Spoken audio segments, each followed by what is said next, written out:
That time will change everything for the rest of my life.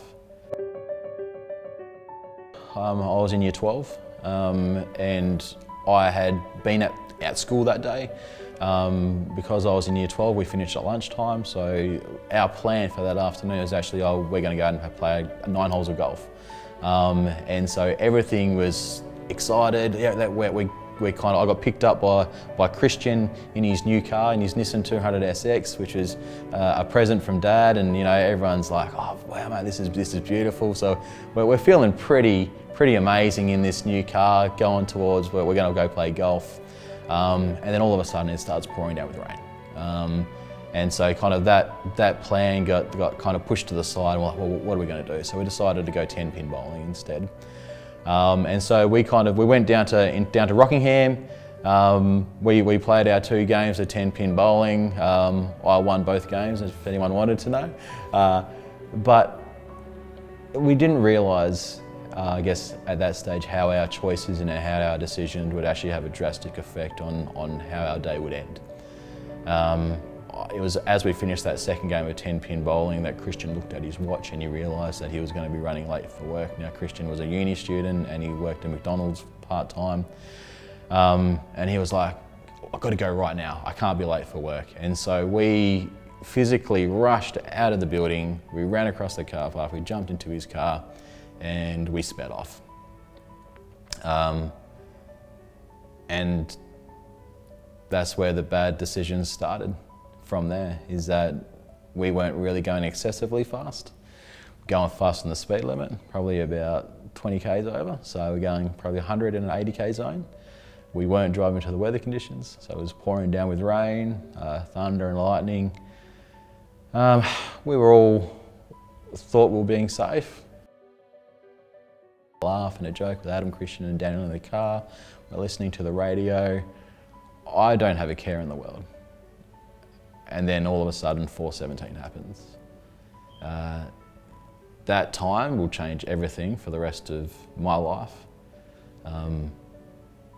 The car we were in hit a big puddle of water, spun out of control and hit a tree. I remember the exact moment that car hit that puddle of water because I remember getting really scared.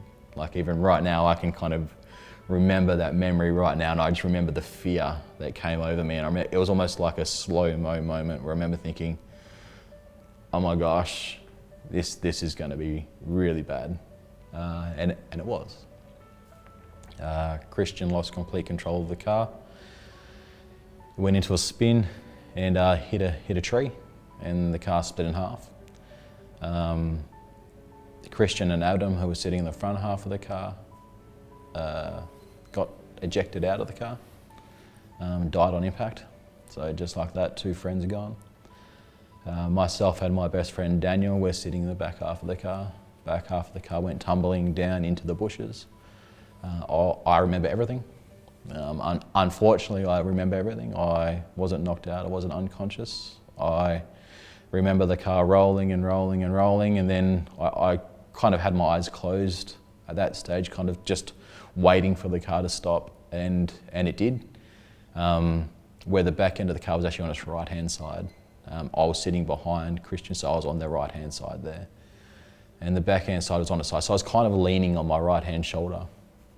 And I remember opening my eyes, and the first thing I did was I looked down at my hands, and they were just covered in blood. Like they were all cut up, covered in blood. And I'm thinking to myself at this stage, it's okay, I'm okay. I'm hurt, but I'm okay. Thinking to myself, okay, we've crashed, but it's going to be okay. Next thing I do was probably the moment that I realised that everything wasn't okay. I looked up to my left, and sitting next to me was Daniel, and he's dead. I knew he was dead. He was really badly injured, horrifically injured. And as soon as I saw that, I knew that life was never going to be the same.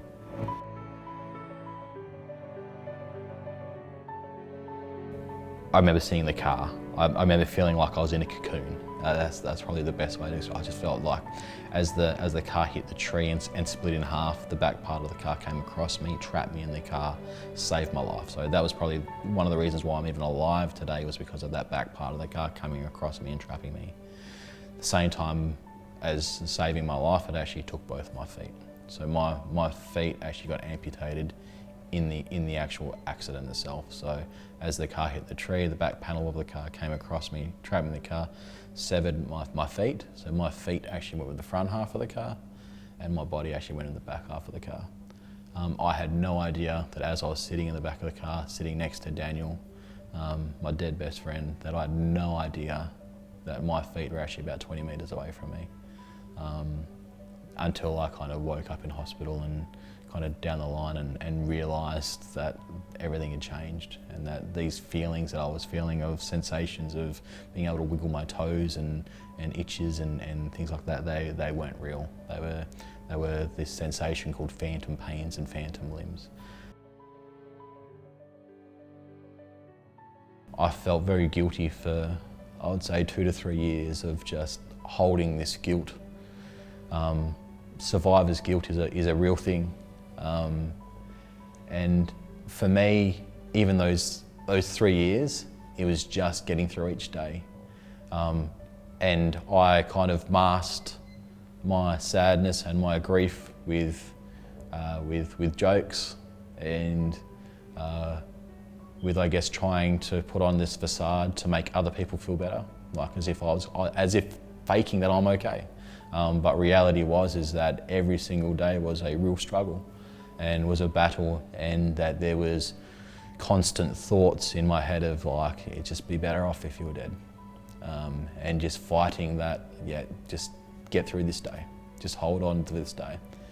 And every day wasn't as tough as that day, but there were lots of those days, and you'd just hold on until you got to the few days where you're feeling good about yourself and you're feeling like you can do this, and you can, to the point where you feel, oh yeah, I can overcome this, I can get through this.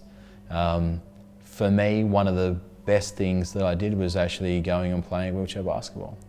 My dad told me about wheelchair basketball, and to be completely honest, I was completely ignorant to disabled sport. I thought a bunch of disabled people in wheelchairs rolling around a basketball court, I thought it's not going to be any good. It won't fulfill that competition that I was longing for. So I listened to Dad. He kind of bugged me into kind of going and having a look, and once I went down there, I loved it. I fell in love with this sport. Wasn't the same as footy, but I think I loved it because as soon as you crossed that line, your disability didn't come into it at all. It was all about winning, it was all about competition, it was all about being physical, and that's what I loved. It was like, yeah, using this wheelchair, it was tough, it was hard to learn, because it was, you kind of learn to bounce a basketball by pushing a wheelchair and kind of, using your hips and trying to shoot a ball in a basket, it was really hard, and I think I liked that challenge, that it was something that I had to work towards and work hard for. And it was also something that gave me a friendship group, but it also gave me an awareness of how lucky I am.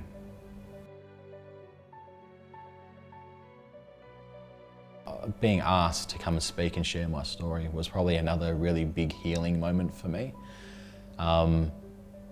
Kind of watching people as they kind of leaned in to hear my story, that they wanted to learn about my story, and I guess from my mistakes and what they could probably do better, and how they could kind of influence their own life, or maybe gain a little bit of inspiration or that type of thing for their own life. I guess the more I talked about it, the more I owned it, and yeah, thought to myself, yeah, we did make mistakes in that car that day.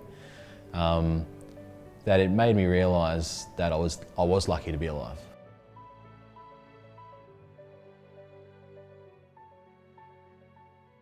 And having people come up to me after and say, oh, thank you, that was amazing, thank you for sharing that with me, thank you for your honesty, your rawness. It made me, I don't know, I guess it made me feel special, it made me feel wanted, it made me feel unique, it made me feel like I had something worthwhile. And then as all that's going on, you kind of, life continues. As in, you know, you start dating, and I got married and that type of thing. And then obviously, like it would with anybody else, that affects your self-esteem and your self-worth and who you are, and builds you up. And I think that's what that has done for me. And then I've got a couple of kids now, and that challenges you, and obviously and everything. But the way they look at me is something that I really cherish. Is that they don't look at me like there's something wrong with me. They look at me as like, geez, you're amazing, and oh, geez, you're my dad, and you're special. And they hear kids ask about my legs and my disability, and they jump in there. Oh yeah, that's my dad. Oh, he's missing both his legs. Oh, he had a car accident, before I can even jump in and say anything. And one of probably my proudest moments was my daughter. She had a school disco, and they could go as their favourite sporting hero. And she asked whether she could go as me. And so she wore my little singlet for my basketball team. And I got her a little basketball wheelchair, and so she wore a headband and that type of thing. And you know, those type of moments are so precious, and I hold on to that because it's left a mark on my life. And thinking to myself, you know what, I have a great life. I have a great life. I have a great little family. I have great children.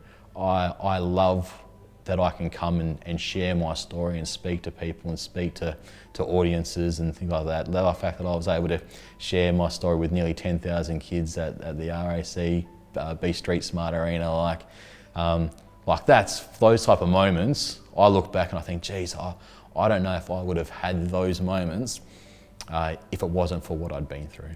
And so I kind of look back now and I think to myself, geez, yeah, I'm lucky to be alive, but I'm also lucky to have the life that I have. And I'm lucky that I can kind of use my disability to kind of raise awareness and to teach and influence, hopefully, kids and whoever's listening to kind of be better drivers and to make smarter choices, and to make I guess, people realise that they're not invincible, that everything's not always going to be okay, and you need to think about those moments. You need to think about those moments of, you know, when you're at a party, if you're drinking, and that time you need to have a plan B or a plan C. You need to have thinking about other options, because the last thing you want to do is wake up in hospital and look down and see that both your legs are missing, or that you've lost some mates. That's probably the one thing. You know, obviously I miss my footy, and I miss my 3 mates.